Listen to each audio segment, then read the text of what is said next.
Combien de mythes que c'est quoi na maya na bato? Ah bon? Oui, ça vraiment na Kasavu, il y a des points à ça, il y a na triomphal. Combien de mythes que c'est quoi na bato? Et puis venir ça qui va en mon nom. Donc c'est qu'il y a un qui travaille, ils ont mis côté banamboka. Yango.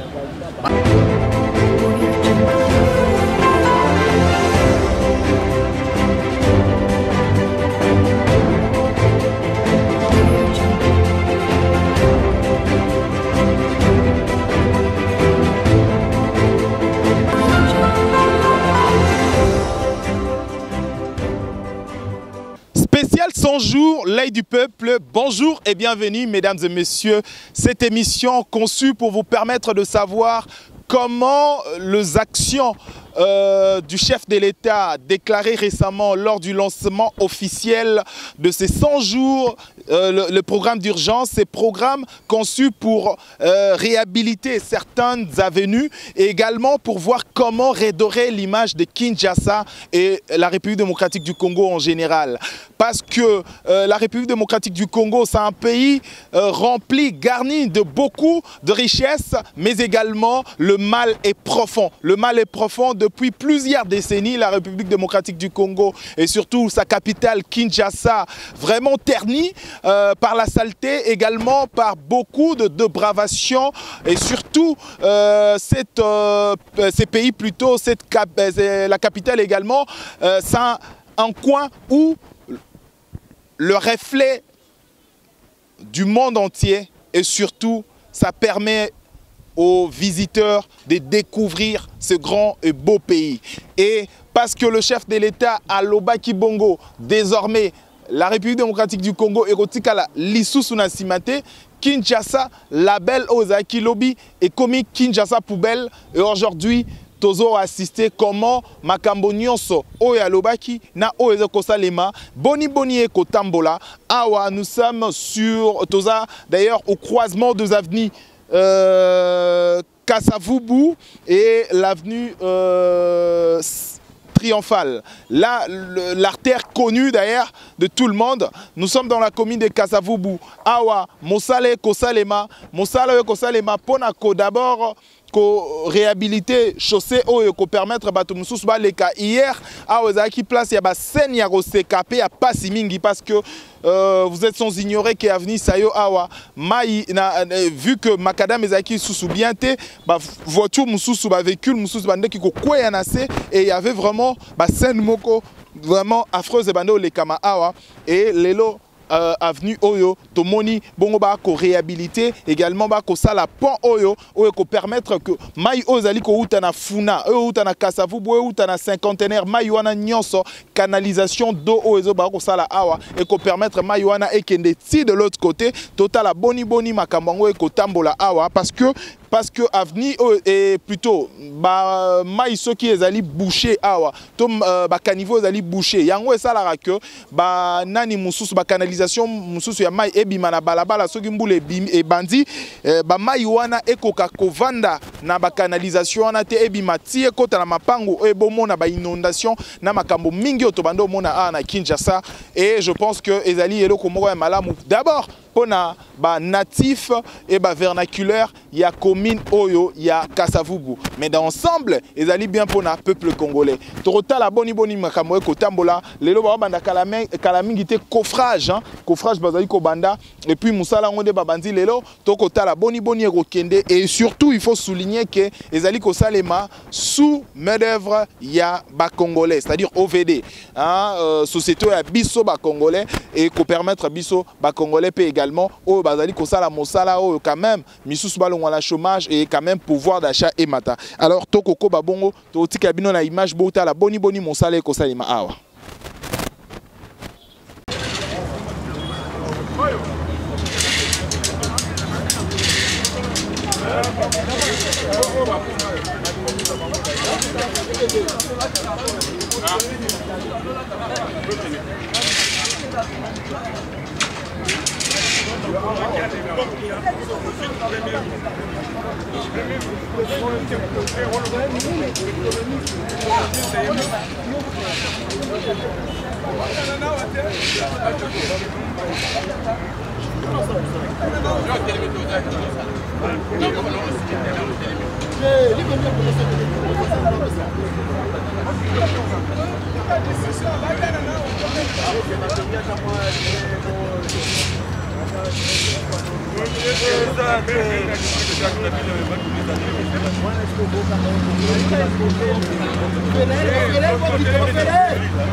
Wah, tara. Job nani yango? Hein? Obusana ndenge wana?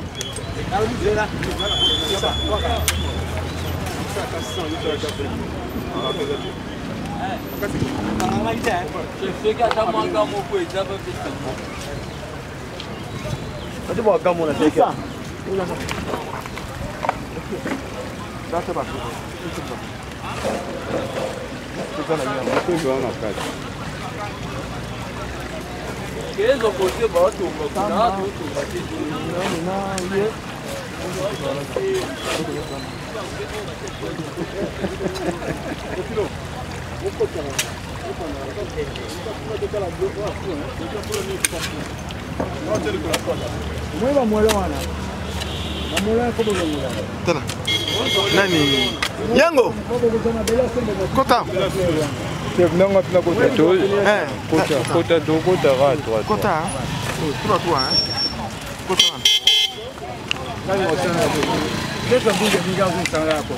Hein? Bon, na yebi, yon de moto pesa force, non? Na yebi. Isa, salam. Isa. Yo, ato oko kubaka atako na. Sala. Ena ngope. Tara, abuka na kwa na. Buka na kwa na buka ni. Bandela kuna na suka. Lakisa ya. Sala, sala. Kimpan. Lakisa ya buka na pioche.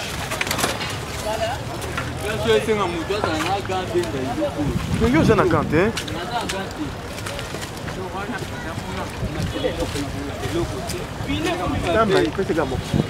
Papa tamba pesa ga yo tamba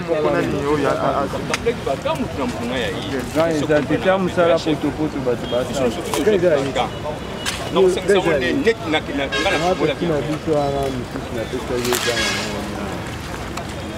ana zalaki nanga boti kabagana babot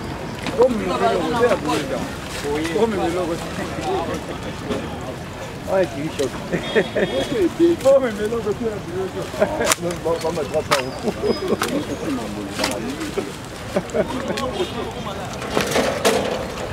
et ça qui a été le tout.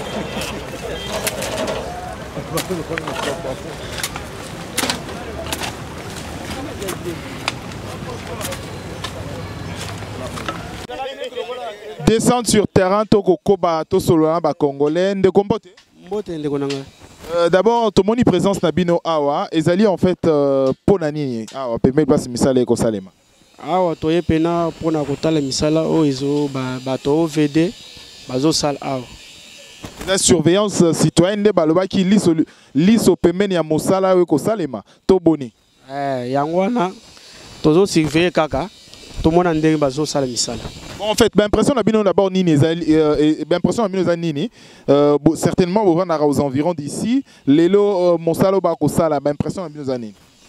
L'impression d'abord c'est que Basala Mosala, Nde Mokozambo Kalobaki. Vous comprendre, Mosala qui est liboso, va continuer comme ça Mosala. Yango tozo ya kotala bango, tout le monde a dit to visiter Nde Mosala Nde Zosalem. Donc Kokoba, Ndekoko pousse un peu au solo là, Mbote Ndeko. Mbote papa. D'abord, tout le monde présence na yo awa, présence na yo ezali ko justifier nini à place Mosala et Kosalema. présence nanga ezopesa ngai 5 mpo nazomona mosala ezosalama ezokoba kosalama ndenge président na biso alobaki ke 100 jours nano ekoki te me mosala ezokende kaka ezokoma. Vous avez un problème nini po tomona ndeni ba kosala mosala problème ni bando déranger bato nanu koto na quartier. Problème à liboso ezalaki ke bando déranger mai nde ezalaki ko boucher e bando ko déborder tina ba prince mais na minute depuis ba bandi ko sa musala tozomona mai ezosala ma lisusu débordement nati. C'est que awa ezali sombule beti kokoso mbimba. Kokoso batu kotambola na kokoso donc mitu ko pe ezoleka pe na kokoso. Alors toko babongo ndekombote mbote papa. Na Monika Bino Awa, Mosala Boko Tala, Boni Mosala Eko Salema, na kati ya programme il y a 100 jours il y a chef de l'État. Impression d'abord vous allez nous dire comment on Mosala Eko Salema. D'abord premièrement merci pour la parole. Comment on a Mosala Eko Salema. Tout d'abord on a déjà une fierté na biso. Les alliés comme on gauche à droite té. Toi on va congolais, tous on a un sentiment de tika bimini.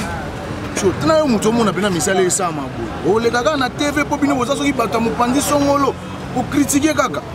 Place yo net so tali torsion. Combien de mitu que c'est quoi na maya na bato. Ah bon? Oya za vraiment na Kasavu boyebi point ya sayo oyo na triomphal. Combien de mitu que c'est quoi ya na bato. Et puis venir mesali bandon mona. Donc c'est qu'ils ont mon travail ils ont mis côté bana mboka. Yango. Bana mboka ofede opesi bango confiance. Quand même moni musala yango ezokende. Ezaki na ngali kamba confiance. Kala peto andoi na biso bana mboka ne zaka bapamba. Bozo bana mboka bopesi bango musala mais mbongo na bango sur place bozo chate. Kombo kaka boye bobwakeli baba nya bana mboka bana musala simalango to ina bana mboka.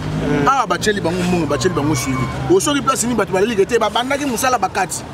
Biso na bino to na Kishasa. Place nyoki dake balobi kete babandaki musala bakati. Vous avez dit que vous avez dit que vous avez dit que vous avez dit que vous avez dit c'est pour cela que vous avez dit que vous avez dit que vous avez dit que vous avez dit que gouvernement c'est la mission de pour tout le monde malobaan donc comme ils ont c'est là tu sais que le gouvernement ça là mais quand comme bon d'accord Lelo est-ce que vous espérez que Kasavu Bou et que vous avez une image nango na makambo ba ko sala awa papa moni na mutu po evanda bizaka likamba volonté. Est-ce que volontaire vous a? Mais tant au monde où il y a lancé 100 jours. Tant au monde où il y a danger qui tire presque dans toutes les communes Moussala et Sala. Parce que est-ce que des fois beaucoup mais c'est. So beaucoup mais c'est tant yo ça beaucoup mais c'est pas long la sentiment non que tozaki ba mi. O nga mwana loja, o nga mwana soli ya o ya nini ya lopori, o nga mwana maringa te. Tout eza ba tio beaucoup mais ça Kasavu beaucoup ça kuma c'est. Par exemple, nous sommes beaucoup mais c'est à Kasavu, mais aucun n'a qu'un Christ va na bango ete. Donc beaucoup mais c'est mon boya vanda à Zelarande balara ba wenze. Gambela côté combien? Marché boyo zigida beaucoup ba wenze sont beaucoup côté combien? Tout autres en a besoin que bâtir beaucoup mais c'est toi bien a besoin que samedi tout le monde samedi à Toro. Au beta na tout na quartier c'est bon matin. Samedi au kuna na beta tour bien na quartier quand Christ roi. Pour elle a pas tout ça tourner comme beaucoup mais c'est non après c'est comme beaucoup mais c'est mais beau physiquement tu là au monde. Pour beaucoup mais ça doit gouverner, ça doit gouverner il y a commis. À tout moment faut ça rappeler la population.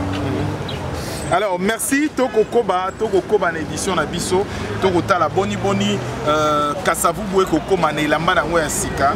C'est vrai qu'à un moment donné Tolobaki Kinshasa Komaki solo l'ancien gouverneur Yavin André Kimbuta Komaki Kinshasa na solo on l'a dit mais le temps Makambo Kotala to Musale ko Salema il faut soutenir d'une façon ou d'une autre Kotala boni Makambo Kotala Tambola na Boka parce que tozaka na Congo moko tant malaria bando beta biso typhoïde bando beta bando pona bato parti politique boété bato parti politique boété et bandaki ko beta ba congolais alors mobilisons-nous comme de Congolais pour na komona ndenge nini Congo et Kobonga pour nini vigilance citoyenne et pour permettre que Congolais na Congolais à se retrouver d'abord na katia société na e ya biso tozanga na Congo moko to batela ngo to bongisa to mona boni et surtout avec une volonté citoyenne to ko ba bongo na terrain total la boni e koleka beaucoup la biso na www.vision plus TV également sur Congo Web Télévision merci et je rappelle que c'est l'OVD Ozali Moussala Ezali plutôt main d'œuvre moko ya ba congolais alors ko avantager pe biso ba congolais Moussala ba chômage et puis on permettre ba mo quand même moi pouvoir d'achat c'est vraiment ça. Alors Tokokoma total la boni Kasavubu et Kokoma. Je rappelle que Tozali na croisement deux avenues triomphales na Sayo à Tozami na commune ya Kasavubu et Misale Kosalema na l'OVD.